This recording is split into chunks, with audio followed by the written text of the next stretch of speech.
truth. Hindi po magulo ang Senado. Ulitin ko po, hindi po magulo ang Senado, ginugulo po ang Senado. Iba po yung magulo, iba po yung ginugulo. So it has been confirmed, mismo pong yung Sergeant at Arms na inappoint ni Senator Soto, former Senate President, at mismong ang NBI Director ang nag-confirm na nung Lunes ay pinayagan yung NBI sa loob ng Senado para po arestuhin si Senator Bato. Makikita nyo ang intensyon din po ay wag po siyang pabotohin. Yung po ang intensyon. Kung ang intensyon lang po ay arestuhin siya, pwedeng mahinahon na umakyat sa session hall, magpaalam at saka iserve ang warrant. So fact number 1, katotohanan number 1, nakakalat yung mga NBI sa Senado nung Monday para pigilan si Senator Bato na bumoto. Fact number 2, masasabi ko na pong facto ngayon kasi po nagawa na namin. Fact number 2, hindi totoo po ang propaganda ng dating majority, ngayon ng minority, yung propaganda po ng mga Dean of the Law Schools, and I'm asking these deans to issue an apology. Naniwala po sila sa propaganda. Let me correct myself, Naniwala sila sa propaganda. Yung propaganda is that the new majority is here to stop the impeachment. We received the impeachment sa gitna ng kaguluhan Wednesday night. I signed the letter yesterday, sent it to the House of Representatives, na-receive na po nila at nakalagay sa sulat na ayon po sa rules ng Senado kasama sa order of business sa Monday, and kung walang magque-question ng rules at sa aming caucus nag-agree walang magque-question ng rules, ng impeachment rules sa hanay po ng majority o sa aming pong 13, therefore we can already convene as an impeachment court on Monday. So lahat po ng kinakalat nila na ito po'y lahat na nagaganap para protektahan lang po ang isang tao ay hindi katotohanan. Hindi po kami magko-convict dahil lang po sa politika, hindi rin po kami mag-aakwit dahil sa politika. Impartial impeachment trial ang nasa konstitusyon, yun po ang balak naming gawin. So truth number 1, NBI ang lumusob at pumasok sa Senado at nakipaghabulan sa isang senador kahit pwedeng hintayin na lang sa session hall or sa office of the President. Fact number 2,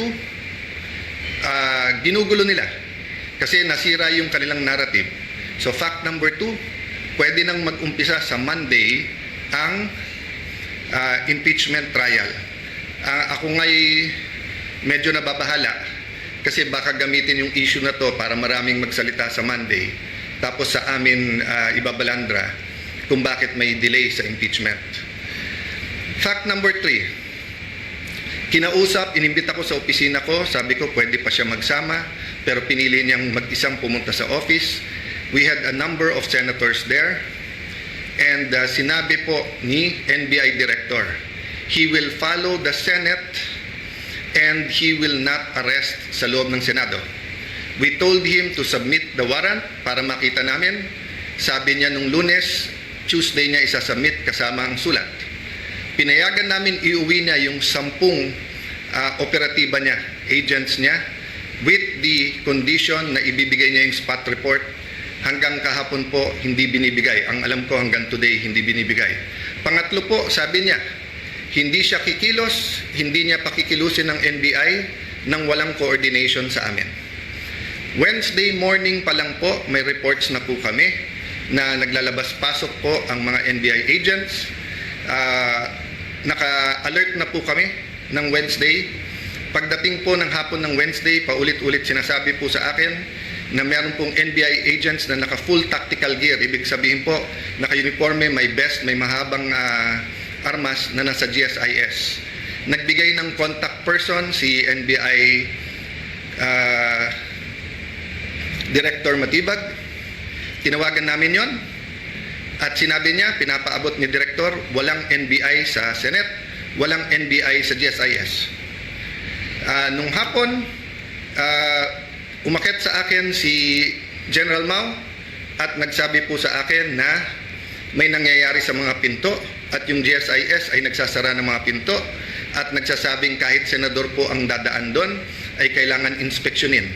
Sabi ko kay General Mao, pakianyaya sa head ng GSIS, administrator yung nagamit niya noon, I think he meant GM. Sabi ko, I'm willing to talk to him very calmly, please call him. The next thing I knew, meron na daw mga armado doon. I asked them to call NBI ulit. Sinabi na naman nila na wala. Samantalang kitang-kita na ng mga nakasuot ng NBI. The next thing we knew, may mga putukan na at akala po namin yan ay mga fireworks. Nagpuputukan na pala po sa baba. Still, they were denying that NBI yon. Kahit na yung mismong winarningan nila ay nagsabing NBI sila. So please look at the context. Alam natin under siege nung Monday or nasa loob ng Senado ang mga NBI. Alam po natin na nakipaghabulan sila. Gina-justify pa dahil ito daw po ang paraan na mag-arrest. Pagkatapos pinangako sa amin na wala daw pong NBI sa paligiran. Nandun na po ang Marines, nandun po PNP, libo po ang PNP sa labas, naging very transparent kami. Nakiusap kami na walang baril sa loob ng Senado. Tignan nyo po lahat ng video. So nung nangyari na po yun at hindi na po namin alam kung sino kakausapin dahil nagkaipitan na sa loob ng kwarto ang bawat isa, ginamit natin Facebook. Ang sumagot po ay si Secretary ng Interior na si John Vic Remulla. Dumating siya, sabi niya, please allow the police inside. Nag-usap kami, sinabi niya, secure kagad, I'll be there in 10 minutes, secure the CCTV. Agad kong sinabi, kay as soon as nakaakyat na po si Sergeant at Arms Mao, sabi ko, secure the CCTV room, huwag niyong gagalawin. Pagdating ng mga police, make sure you have 2 copies, isa sa kanila, isa sa amin, para hindi po matamper. Yun din po pinag-uusapan ng ibang senador sa loob ng room. So nung sinabi po ni Jinggoy na itago, ang ibig niya sabihin, make sure walang makakuha kung hindi po yung police. At sinagot siya nun, kung tinuloy yung video na yon, may sumagot na nakasecure na po. As soon as Secretary Remulla came, the first thing he did was kamustahin kung okay kami, kung secured yung mga senador. Then tinanong yung CCTV and then nagpaalam kung pwede i-sweep floor by floor at pumasok yung iba pang pulis. Technically, I could have said it was under Senate jurisdiction. But he gave me his word and he followed his word that this will be a investigation that is independent. So dalawa po, joint investigation to. Lahat po ng CCTV agad binigay. Pangalawa po, lahat ng crime scene hindi po namin tinago. In fact, sa GSIS hindi kami makapasok, pulis lang. Kaya bago umuwi si Secretary Remulla at si Chief PNP Nartates, hiningi ko na makapasok din po. Kasi nung una, inilalabas ang narrative ng iba na wala daw putok from the other side. Nung una, isa pa lang ang nakitang putok o bala na tumagos galing sa kabilang side. Pero nung pinayagan kami sa loob at nung pagkatapos po na inusisa ng mabuti ng PNP, nakita po na may at least 5. So what am I saying here? This is the results of the independent investigation so far. The President, and I thank him for calling, checking how we are, and assuring us that he told everyone to stand down, the military, the PNP, and the NBI. But I told him, sir, the NBI has been lying to us. Sabi niya, hindi, susunod sa kanya yung NBI. Sabi ko, sir, with all due respect, nandito naman si Sec John Vic, siya na mag-report sa'yo. So, dun sa mga nagsasabing this is staged or whatever, di ba, we allowed every single transparency measure. We allowed the investigation. In fact, pag-akyat namin ng 5th floor, kahit wala sa usapan, sabi po ni Secretary Remulla, ibaba ang mga armas ng OSAA.